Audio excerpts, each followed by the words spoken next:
Yeah, exciting from my standpoint.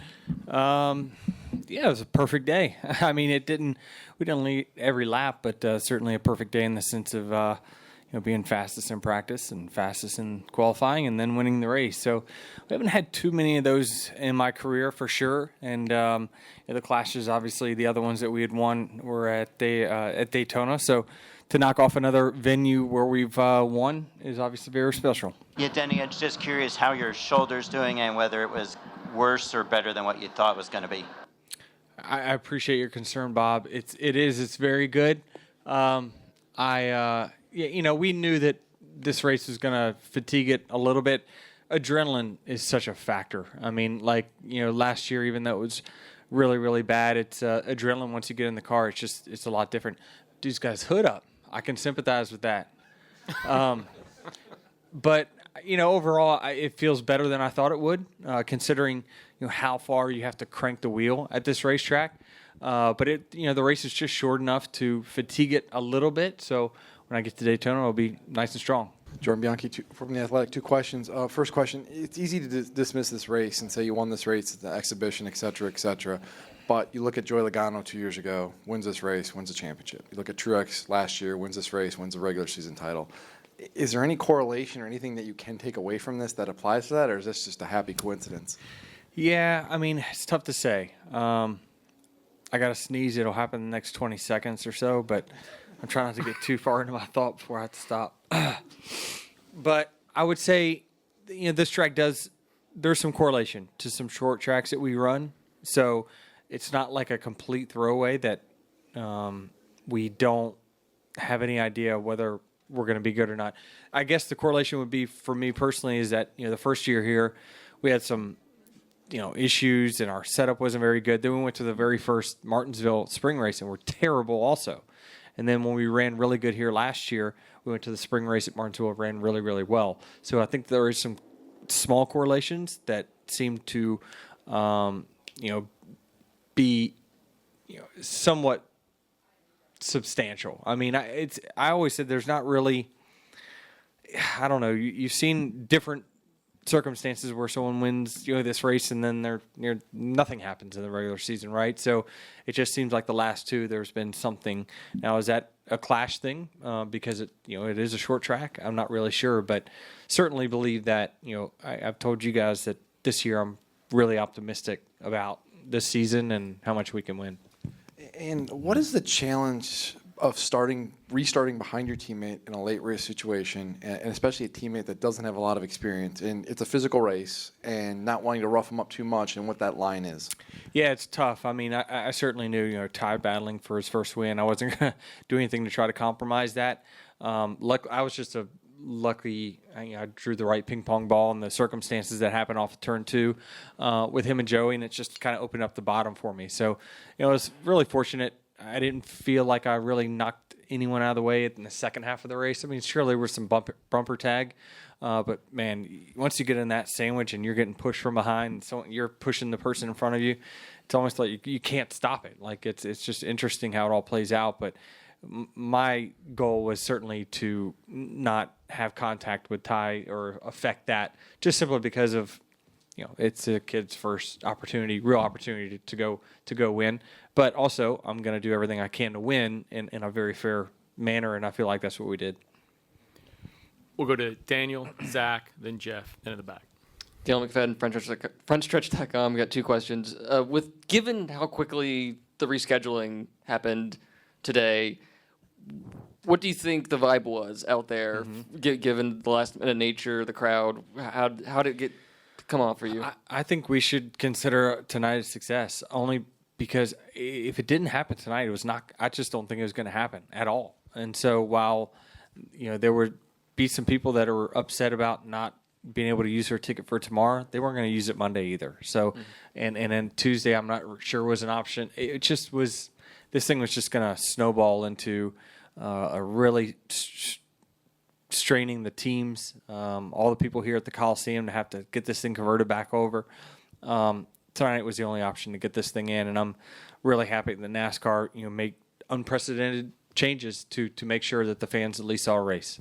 And if this is the last clash at the Coliseum. We go somewhere else next year. How do you sum up this initial 3-year experiment? I think it was a success. I mean, certainly you can't argue it from a viewership standpoint. I certainly think that it's got merit in going different places, but I think LA was very good to us, and I think we were good for this community as well. If you look around the stands, it's more diverse than what you'll see at most race cars at most racetracks. So I think it was a win for everyone. Zach. Zach Sterniolo, NASCAR.com. Denny, you mentioned Ty. What did you see from him tonight? Obviously, he led 84 laps. He was a strong contender. What did you see from him? And I guess as a kind of part B to that, how have you seen him mature over the last year and a half?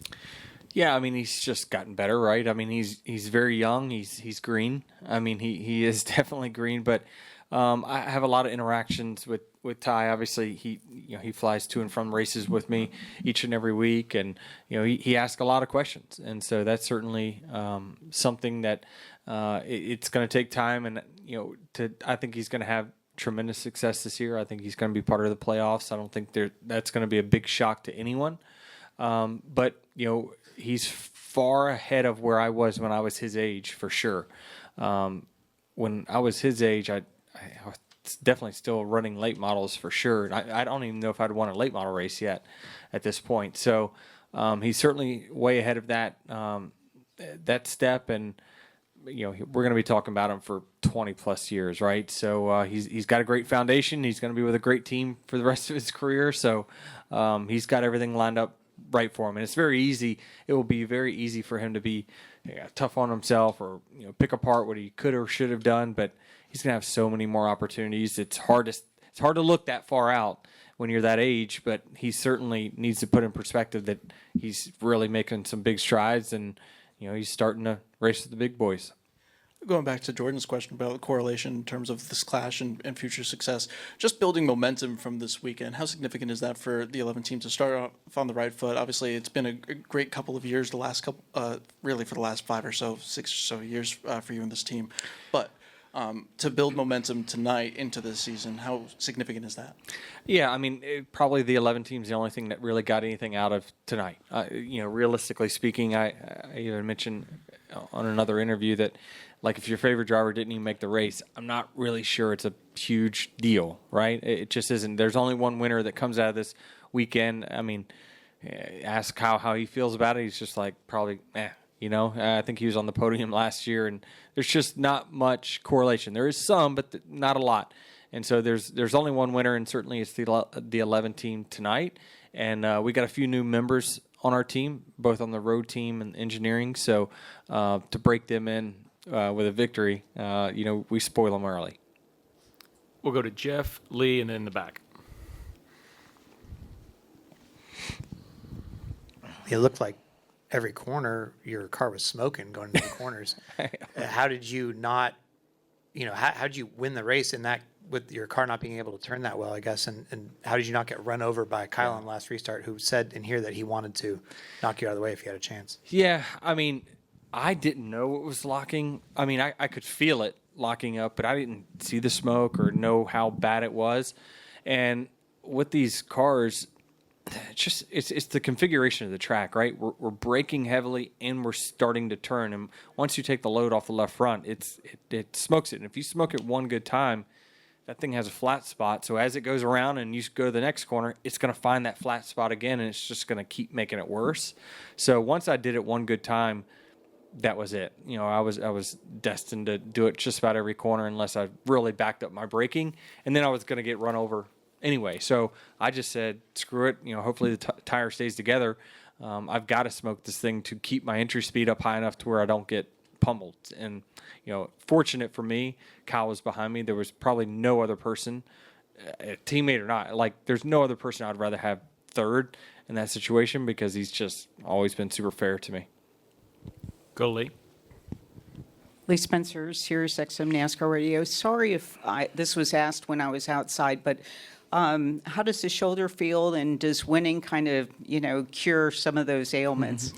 Yeah, I mean, it feels good to me now. I mean, certainly I can feel now I kind of let things go. It's aching and whatnot, but that's very normal. I mean, when I do PT, it aches the next day as well. So it's all just part of getting better and stronger. And, I found while running the sim that this race was far more strenuous than a Las Vegas or a Daytona will be. So I think that we've kind of passed the test that we're going to be good to go to start the season. And, it's certainly not going to be a factor for the 11 car.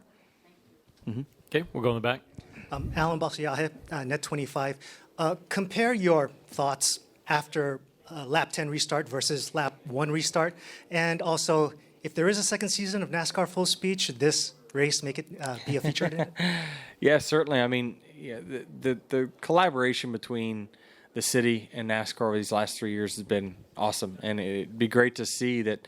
I mean, there's probably very few people, right, that watch that series on Netflix and know that, hey, by the way, they built a track inside of a football stadium as well. So, that's not part of the story, but certainly I think that it just gave the fans just a little bit of taste of what this sport is about and what it can do.